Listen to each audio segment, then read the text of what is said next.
সকলে নিশ্চয়ই ভালো আছেন। আজকে তৈরি করছি ডিম। হ্যালো বন্ধুরা, সম্পাস ক্রিয়েশনে আপনাদের সকলকে স্বাগত। আজকে সুস্বাদু ডিমের রেসিপি তৈরি করব। ডিম আমরা প্রত্যেকেই খেতে ভালোবাসি, নানা রকম পদে রান্না করে খাই। আজকে তৈরি করছি সহজ সরল একটা ডিমের রেসিপি। প্রথমে কড়ায় গরম জল বসিয়েছি, তার মধ্যে একটু নুন দিয়ে দেবো।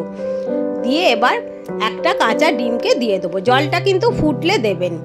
এখন আমার জলটা ফুটে গিয়েছে, দুটো ডিম দিয়ে দিলাম। এবার কিছুক্ষণ পরে এটা আমি তুলে নেব।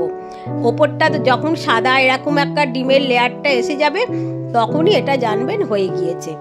একটা একটা করে দেখুন ডিমটা আমি তুলে নিচ্ছি। এইভাবে আমি 4-5টা ডিমকে পোচ করে নেব, ওয়াটার পোচ। খেতে অত্যন্ত সুস্বাদু হয় আর তৈরি করা অতি সহজ, প্রত্যেকেই করতে পারবেন। এইভাবে আমি তৈরি করে নিচ্ছি কয়েকটা ডিমের ওয়াটার পোচ। এখন আমার সব ডিমগুলোই হয়ে গিয়েছে, দেখুন তৈরি হয়ে গিয়েছে। এবারে আমি নিয়েছি 4-5 টুকরো রসুনের কোয়া আর কয়েকটা ধনেপাতা। রসুনটা এখানে আমি একটু কিমা করে নিচ্ছি।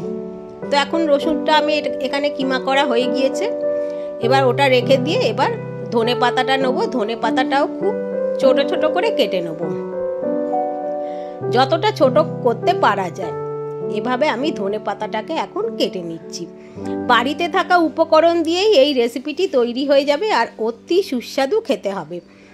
এখন আমি নিচ্ছি টক দই। টক দই এখানে আমি 2 চামচ নিয়েছি, আর এতে দিলাম প্রথমে অল্প একটু চিনি। যদি আপনাদের কাছে ক্রিম থাকে তাও দিতে পারেন। এবারে দিয়ে দিলাম সেই রসুনের কিমাটা আর ধনেপাতা। এবারে দিলাম জিরের গুঁড়ো 1/2 চামচ আর চিলি ফ্লেক্স 1/2 চামচই দিয়েছি। দিয়ে এটা ভালো করে এখন আমি নেড়ে নিচ্ছি।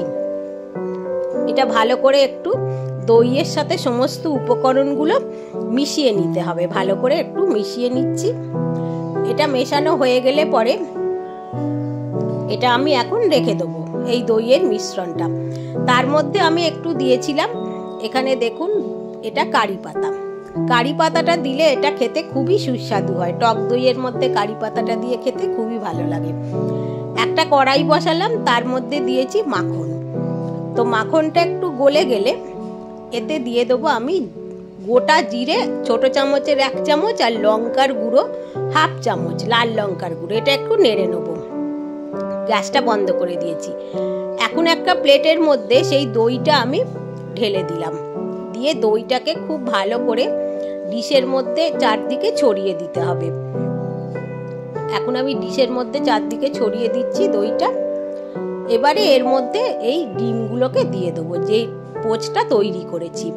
আর সেই যে মাখনের মধ্যে জিরে আর শুকনো লঙ্কা দিয়ে নেড়েছি, সেটার এবার ডিমের ওপরে ছড়িয়ে দেবো। এত অপূর্ব খেতে লাগবে এই জিরে মাখন আর এই যখন ডিমটা আমরা খাবো এর সাথে এই মশলার মিশ্রণটা, তখন অতি সুস্বাদু খেতে লাগবে। যে কোনো সময় তৈরি করে এটা খেতে পারবেন। বন্ধুরা, আপনাদের যদি আমার এই রেসিপিটি ভালো লাগে, পছন্দ হয়, তাহলে অবশ্যই আমার চ্যানেলটিকে সাবস্ক্রাইব করার অনুরোধ করব। একটা লাইক আর কমেন্ট করে দিলে খুব ভালো লাগবে। বেল আইকনটা প্রেস করে রাখলে আমার আপলোড করা ভিডিও সমস্ত নোটিফিকেশন আপনারা পেয়ে যাবেন।